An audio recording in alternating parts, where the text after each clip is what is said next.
Some of you may have heard about this motorcycle, the Kawasaki Ninja ZX25R, a 250cc inline-4 sports bike.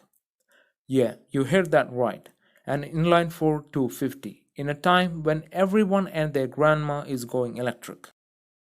Not only that, this tiny machine produces 50 brake horsepower at 15,500 rpm and revs all the way to the 17,000 rpm red line. But unfortunately, this one-of-a-kind machine is only sold in some selected Asian markets. Now, it seems that the Kawasaki is about to do it all over again in the form of ZX4R, a lightweight, high-revving 400cc inline-4 sports bike.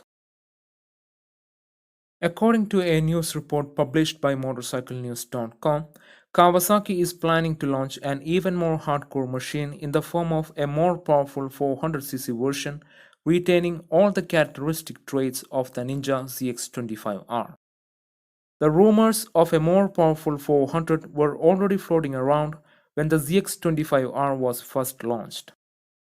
Some sources from Japan were able to get their hands on some documents from the Japanese Patent Office that were published in 2019, clearly stating that the design is preferably applied to a vehicle having a 4-cylinder 400cc engine.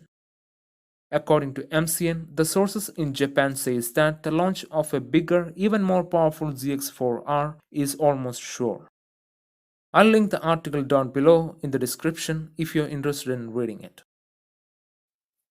As shown by these renders, it seems that the ZX4R will be sharing a lot of its parts with the existing ZX25R, like the chassis, swing arm, bodywork, etc. But the renders also shows that the ZX4R will have a new front end similar to that of ZX10R and will have a ZXR 750 inspired livery. So, how much power does this new ZX4R is going to make?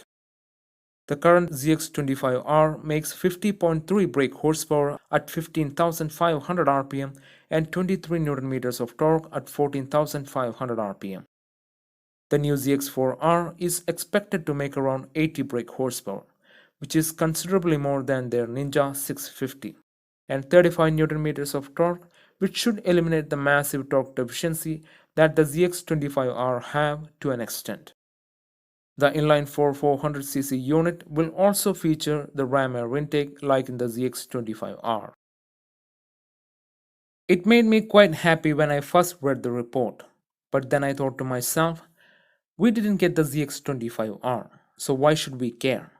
Well, according to MCN, its larger capacity and increased performance might be just enough to persuade the firm to jump through approval hoops to offer it in the Western markets. But personally, I'm a bit skeptical.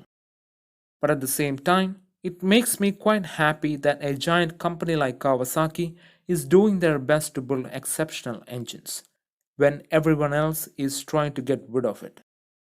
What do you guys think? Leave your thoughts in the comment section down below. And as always, if you guys enjoyed this video, please give it a thumbs up. And if you loved it, please consider subscribing to the channel. See you guys next time. Ride safe.